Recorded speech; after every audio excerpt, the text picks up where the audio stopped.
di Kewoulo alors ki nga xam ne que moo di Babacar Touré nag ñu ne dafa def ay révélation jëmale si ki nga xam ne que moo di maître Dior Diagne dans l'affaire Marie Lo nag mu nekk doom si ki nga xam ne que moo di Ismaël Lo moom Marie Lo ñu daal di koy tëj si kaso bi la ko waraloon mooy dafa doon escroquer ay xaalisu jàmbur exactement ay centaines de millions enquête bi nag di woy ñuy xool ki nga xam ne que moo di Marie Lo ana kan ak kan la doon liggéeyal ginnaaw ban si daal di wooloo ki nga xam ne que moo di sëñ Saliou Guèye bu journal Yoor daal di koy convoqué par maître Dior Diagne Massamba Kane bu Sene News aussi woo nañ ko jëmale si wàllu wunu mel waaye itam woo nañ si aussi les plaignants ñi nga xam ne itam ñoom leen dooroon bokk na si Aminata Amar Gueye Moustapha Amar pour ne citer que cela tey jii nag ki nga xam ne que mu di Babacar Touré moo def benn ko live benn ko direct y a de cela 2 jours mu si doon li nga xam ne que mu di def ay révélations yu cruciantes exactement si ki nga xam ne que moo di Marie Lo ñan ak ñan la doon liggéeyal ma ni kon nag Babacar Diagne li mu wax que ni dafa doon liggéey ak ki nga xam ne que moo di maître Dior Diagne kàddu yooyu nag la maître Dior Diagne mënta digérer moo waral mu daal di koy yóbbu si kanam yoon ak wàllug yoonal si tout se passe à merveille ki nga xam ne que moo di Babacar Touré tey jii nag la fas yéene daal di wuyu ji foofu si waanu ko section de recherche.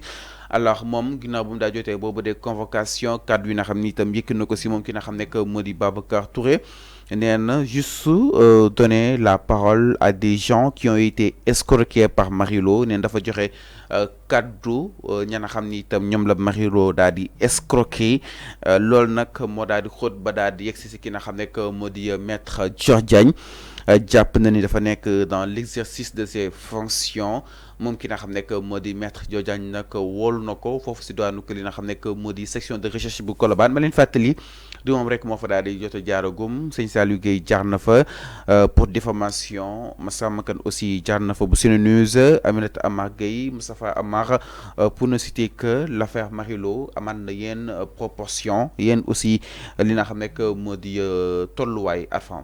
Alors un autre rebondissement qu'on dit hein. Donc maa ngi koy jaajëfal bu baax donc di profito ci kii bi di nuyu sama en tant que confrère grand aussi bi ma côtoyé la Babacar Touré Kewoulo donc c'est normal ki nekk taskat xabaar gis nga boo nekkee journaliste Serigne Fallou il faut s'attendre à ces arts de délit parce que c'est notre vie quotidienne il faut ngeen xam loolu on appelle souvent ce délit-là un délit de presse. La diffamation, tout ça. Parce que pourquoi nous voyons un délit de presse? Parce que dans les Japonais, journalistes ñoy faral di topé ce genre de délit, moy diffamation. Mota ñu voyons un délit de presse. Je ne dis pas que Babacar Touré Kewoulo a diffamé. Waxuma ko. Dama bëgg juste léral pour ñi xam. Maintenant, concernant le journaliste Babacar Touré, ce n'est pas la première fois qu'il fait des révélations, voilà, des lives, des wax dans ce sens, avec des preuves. C'est un accoutumé. Oui. Maintenant, l'affaire de maître Dior Diagne, mandama diaponi que c'est normal, c'est tout à fait normal. Bo waxé lu mel nonu, mom bu naré bu beugé porter plainte, mu porter plainte parce qu'on est dans un état sérieux quand même. Ça aussi. On ne peut pas dire on veut bâtir un état sérieux am justice bu ñong bu teudé njaaxanaay ñu am ñu ñuy top ñu ne déedéet kenn du ko top parce que un journaliste wala parce que lii ak lii non je ne suis pas d'accord. Non ça n'a rien à voir avec la justice. Moi ta ma koy expliquer c'est-à-dire que il y a un changement dans ce pays. Boo gisee la section de recherche woolu Babacar Touré manju mu nar a dem section de recherche pour que nit ñi bañ a jël étiquette boobu di ko dina non Babacar Touré le fait que jege bu mu jegee Sonko donc kenn mënalu ko dara non il faut que les gens ñu génnee loolu ci seen xel. Donc man encore une fois je félicite la justice wala je félicite la section de recherche ak ñëpp ñoo xamante ne képp ku ñu woo da nga war a dem di uyu ji. Da nga wara dem wuy ji waxuñu que dem wuy ji moy manam dañ lay duggal ci kasso non il faut que ñu léral lolu le fait que Babacar Touré manju mu dem section de recherche ça ne veut pas dire que dañ koy mandat de dépôt non dañ ko wolu ñaata journaliste lañu won fi ci section de recherche ñu bindoon ci Ousmane Sonko ci ak le général Souleymane Kandé. yaa ngi fàttali ko. Le directeur de publication de la Tribune. Waouh, ko fi, c'est pas un journaliste. Voilà, le directeur de publication du quotidien. Waouh, ko fi, Mohamed Gueye. Mais loolu mota manela, c'est pas la première fois nous avons un journaliste section de recherche modem Mouigi. Il faut pas que les gens tombent dans l'euphorie. Ça aussi, c'est une fois. Il faut pas que les gens tombent dans l'euphorie. Di wax lu amul sens di wax lu amul dina non woo nañu un journaliste Babacar Touré Kewlo moo tax non c'est pas ça dañ lay la section de recherche bu déggee benn affaire ou bien si le procureur demande à la section de recherche appeler diw ngeen interroger ko wala s'il y a une enquête moom dafay woo nit ki direct ne ko kaay parce que am na sa plainte bu fi ne wala lii ak lii la ñu wax ci yow kaay leeral attention que ça soit la section de recherche que ça soit la sûreté urbaine que ça soit yeneen entité les corps là dañ lay woolu pour nga ñëw leeral ça aussi pour nga ñëw leeral mbir am na tu es cité dans ça am na ku la porter plainte wala c'est le procureur qui s'est autosaisiru moo tax ñu woo la boo ñëwee ñu poser la ay questions donc ce qui veut dire que moom Babacar Touré Kewlo bu demee dañ koy poser ay questions bu amee ay preuves de ce qu'il a avancé franchement ñu bàyyi ko mu ñibbi.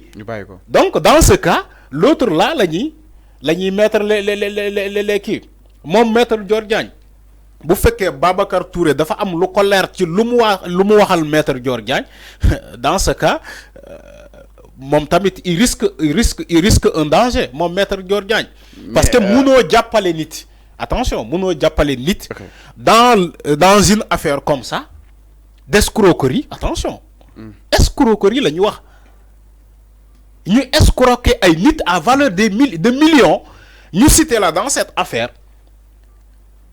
moo tax ma ne affaire boobu dafa laaj ay preuves que ça soit Babacar Touré que ça soit maître Dior Diagne maintenant mais Erfan ñi koy politiser exactement que ni peut-être maître Dior Diagne am na lu mu amaloon ay relation ak li nga xam ne moo di régime bi fi nekkoon Babacar Touré aussi am na lu mu am relation ak ki nga xam ne moo di Ousmane Sonko peut-être yëf yi c'est purement si wàllu yoon ak wàllu yoonal ñu bëgg ko politiser.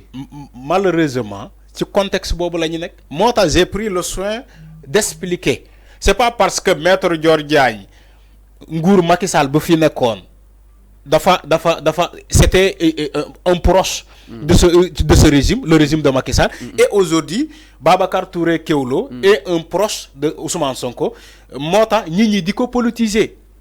Il faut pas que ñi politiser affaire bobu. C'est pas une affaire à être politisée. C'est une affaire d'escroquerie. Il faut ngeen xam lolu. Mota manela dès le départ, dès l'entame de mes propos là la wax, dama ne il faut pas que les gens tombent dans l'euphorie, dans la banalisation de cette affaire. Ñi jël affaire bi parce que il y a un Babacar Kewlo qui est de l'autre côté, un proche de Sonko, wala maître Dior Diagne qui est un proche de Tamaro Seydi, wala de Marième Faye Sall. Okay. C'est pas comme ça. C'est une affaire d'escroquerie, Nañ ko léral. C'est ça la réalité. Si Babacar Touré Kewlo a tort, na yoon def liggéeyam.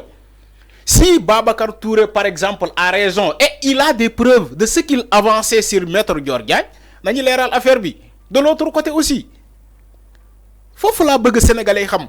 Mais nañu bañ a tomber dans ce piège-là de politiciens di naan way ñu bëgg à ce que vouloir politiser l'affaire. Okay, c'est pas clair. Comme ça. C'est clair. La section de recherche est là, farul fenn.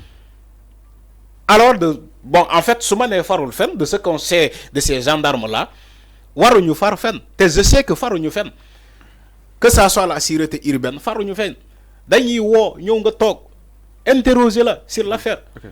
Maintenant bu fekkee yow am nga li ngay avancer, am nga ci ay preuves, pas comme Bah Diakhaté bu fi waxoon ba fëgg ay dëndëm ni que preuve yaa ngi nii ñu woo la nga génne ay bouts de papier de journaux c'est pas comme ça. Okay.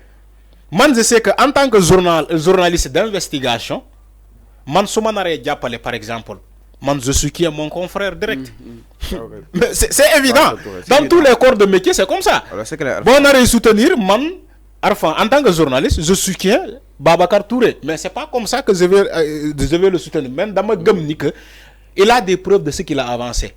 Connaissant la personne, Babacar Touré, je le connais, un grand bon je l'ai une fois, deux fois rencontré et on a discuté à Ziguinchor. Je sais que tout ce qu'il dit, do waxanto dafa am lu leer lu mu am ba tax mu wax ko.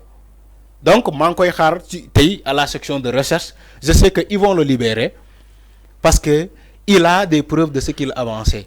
Alors Inch'Allah, donc mi ngi doon dina daal dem yu ji li nga xam ne que moo di section de recherche moom ki nga xam ne que moo di Babacar Touré sa la nga xam ne itam moo ko daal di méngaleeg maître Dior Diagne